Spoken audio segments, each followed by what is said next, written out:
Os míos versos son femeninos.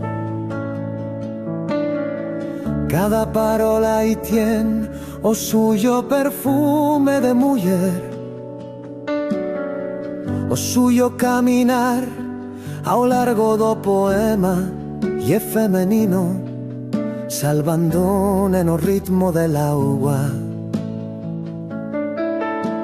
Os míos versos tienen os labios pintados y rechuman estrelas rosadas.